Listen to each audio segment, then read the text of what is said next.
You اے پی اے کے تعلق سے جیسے یوسف صاحب نے آپ کو ایکسپلین کیا شروع میں کہ ایک ایسا قانون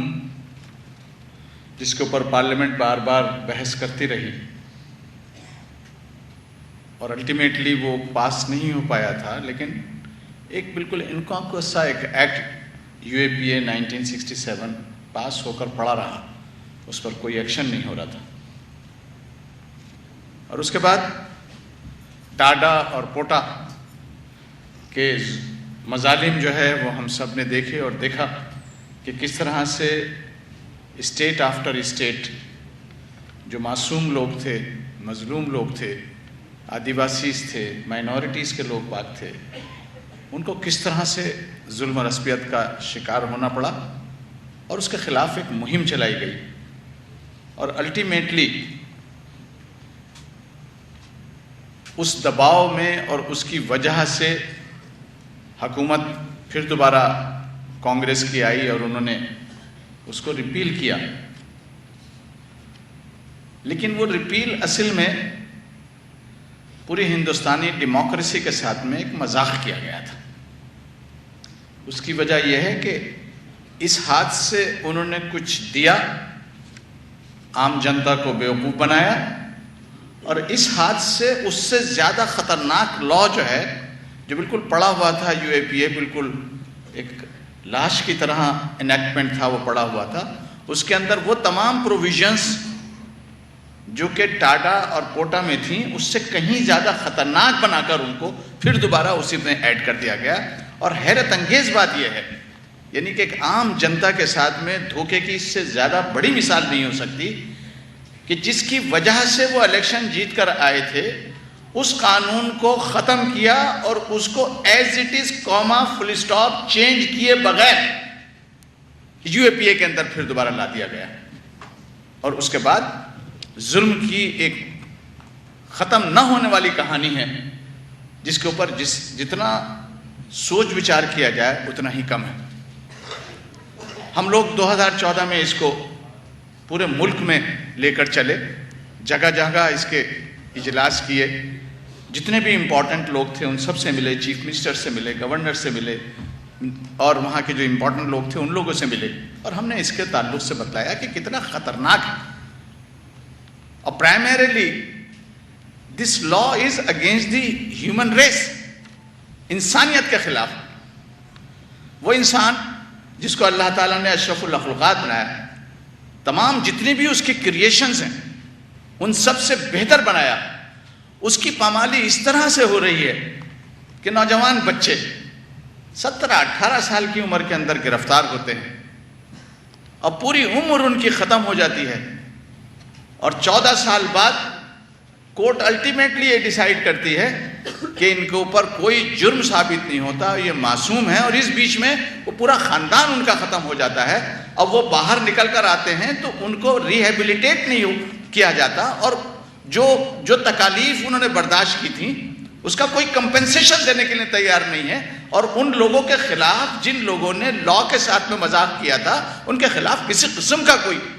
چارج نہیں کیا جا رہا، کوئی ان کے خلاف ایکشن نہیں لیا جا رہا، شطرے بے مہار ہیں، آرام سے مسئلے دوڑ رہے ہیں، جو مرضی آئے کر لیں، نہ ان کو کورٹ کا پاس ہے نہ ان کو انسانیت کا پاس ہے۔ آنریبل کورٹس نے کئی بار یہ بات کہی ہے کہ جو جوڈیشل کسٹڈی کے اندر جو ڈیتھس ہوتی ہیں اس کی باقاعدہ جوڈیشل انکوائری ہونی چاہیے، لیکن میں آپ لوگوں سے یہ عرض کروں کہ ہم کو کسی بھی طرح سے کوئی ڈپریس ہونے کی ضرورت نہیں، کیونکہ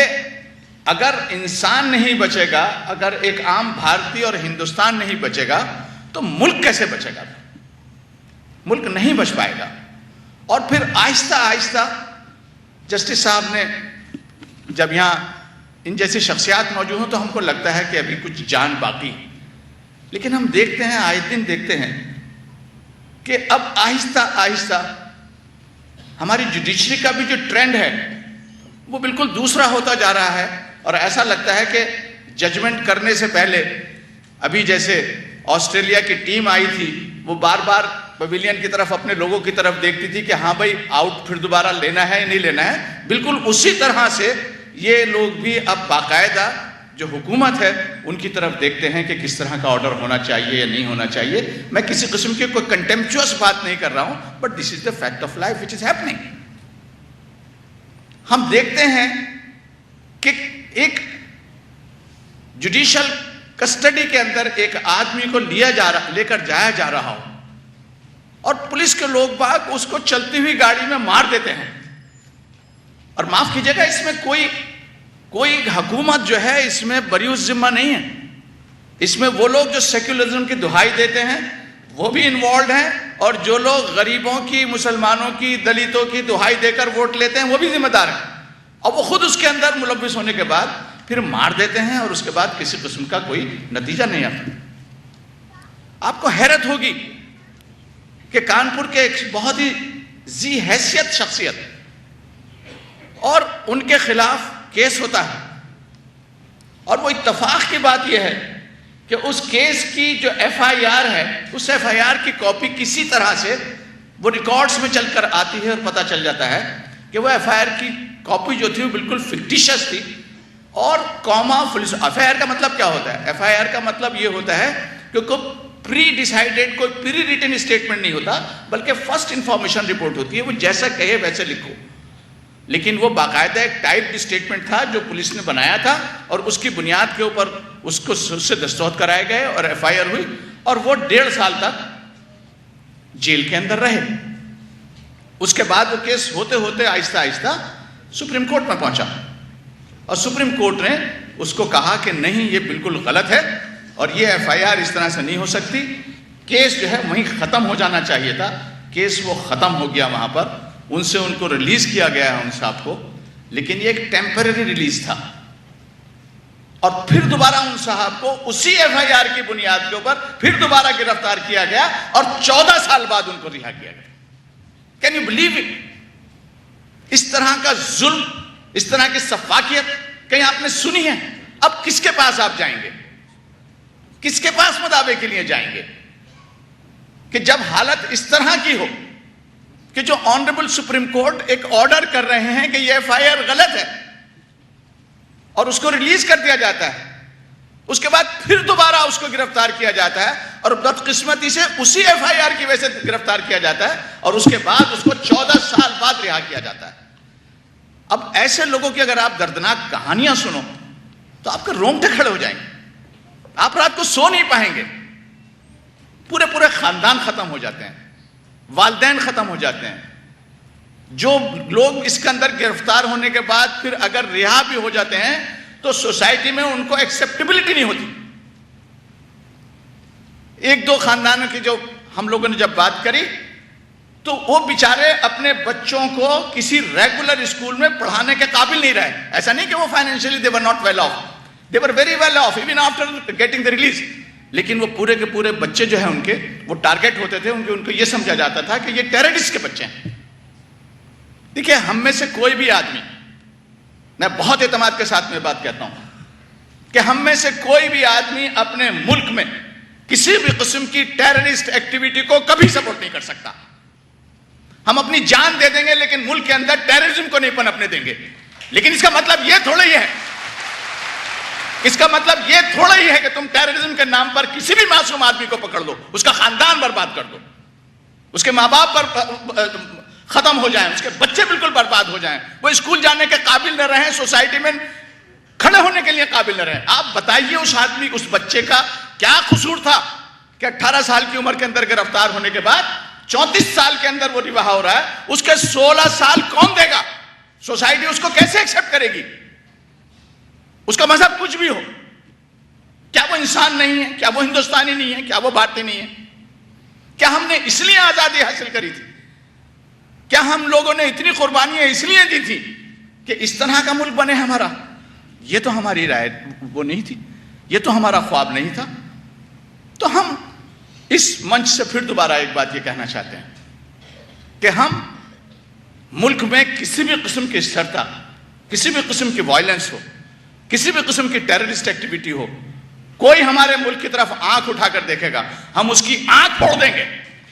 ہم کسی بھی حالت میں ملک کے اوپر اپنا کوئی باہر کے آدمی کو نظر نہیں کرنے چلنے کے، چاہے وہ کوئی بھی ہو. لیکن اسی کے ساتھ ساتھ ہم یہ بات بھی جانتے ہیں کہ ہم یہ آواز یہاں سے اٹھا رہے ہیں، ہو سکتا ہے یہ آواز بھی ہماری اٹھانا آج کے دن خاص طریقے سے شاید لوگ باگ کہیں ارے بیوقوف تھے، دماغ خراب تھا، یو پی کے الیکشن دیکھ کر دلی سے یہاں آئے اور بول رہے ہو پتہ نہیں کیا ہونے والا ہے. لیکن اگر کمال فاروقی نہیں بولیں گے، بنیانی صاحب نہیں بولیں گے، جسٹس صاحب نہیں بولیں گے، آپ اور میں نہیں بولیں گے، تو کیا ملک کو اس طرح سے برباد ہوتے ہوئے دیکھتے رہیں گے؟ کیا ہم اپنے خدا کو، اپنے مالک کو، اپنے ایشور کو، اپنے بھگوان کو جواب دے پائیں گے کہ ایک معصوموں کے ساتھ میں ظلم اور زیادتی ہو رہی تھی اور ہم خاموش اپنی اسکن بچانے کے لیے بیٹھے رہے کہ ابھی میرے اوپر تو کچھ نہیں ہو رہا ہے، ابھی برابر والے پر ہو رہا ہے؟ دیکھیے، جب آپ یہ سوچنا شروع کر دیں تو سمجھ لیجئے کہ وہ دن دور نہیں کہ بغیر کسی وجہ کے آپ پر اور مجھ پر بھی اسی قسم کا حملہ ہو، اور پھر ایسا وقت نہ آ جائے کہ کوئی آواز اٹھانے والا بھی نہ ہو. یہ آج کا جو اجتماع ہے، یہ آج کا اجتماع بہت اہم اس لیے ہے کہ آپ سب لوگوں کا اس میں ایک ریزیلینس ہے کہ ملک کا سیاسی حالت کوئی بھی ہو، ہمیں کوئی مطلب نہیں، کوئی آئے کوئی جائے. اور ہم تو ہر ایک کو دیکھ چکے ہیں، ہم تو ان لوگوں کو بھی دیکھ چکے ہیں جنہوں نے آزادی کی لڑائی لڑی تھی اور سب کو ساتھ لے کر سب کو ساتھ چلنے کی بات ہوئی تھی، انہوں نے بھی کیا حشر کیا. اس کے بعد کچھ لوگ اب ایسے بھی آ گئے ہیں جن کا باقاعدہ ایک آبجیکٹو بالکل دوسرا تھا اور جو بہت دنوں بعد آپ کامیاب ہوتے ہوئے نظر آ رہے ہیں. لیکن کتنا ہی بڑی طاقت کیوں نہ ہو، کتنا ہی بڑا ظالم کیوں نہ ہو، ہم اس کے آگے سر جھکانے کے لیے بالکل تیار نہیں ہیں، کیونکہ ہم جانتے ہیں کہ عزت اور ذلت، موت اور زندگی صرف اللہ تعالیٰ کے اختیار میں ہے. ایک ہی مرتبہ زندگی ملے گی، ایک ہی مرتبہ موت آئے گی، لیکن وہ موت اچھی ہے، وہ اس زندگی سے لاکھ جگہ بہتر ہے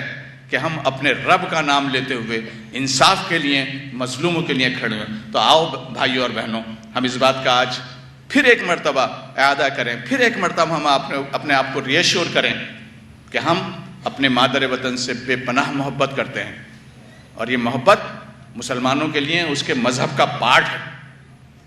یہ اس کے اسلامک کانسیپٹ کا ایک تقاضا ہے کہ وہ اپنے ملک سے محبت کرے. ہم اپنے ملک سے محبت کرتے ہیں، اس کے اوپر آنچ کوئی آنے نہیں دیں گے، لیکن اسی کے ساتھ ساتھ ناانصافی کے خلاف، ہیومن رائٹ کے وائلیشن کے خلاف آواز اٹھاتے رہیں گے. ہمیں امید ہے کہ آپ اور ہم سب مل کر ایک آواز ملا کر پھر دوبارہ کوشش کریں گے. چاہے ہم کمزور پڑ گئے ہیں، چاہے آج کے حالات ڈپریسڈ ہیں،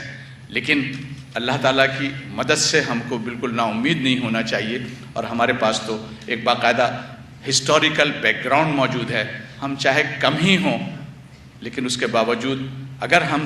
نیک ہوں گے تو اللہ کی مدد جو ہے وہ فرشتوں کی شکل میں ہمارے ساتھ آئے گی. وآخر دعوانا الحمدللہ رب العالمین.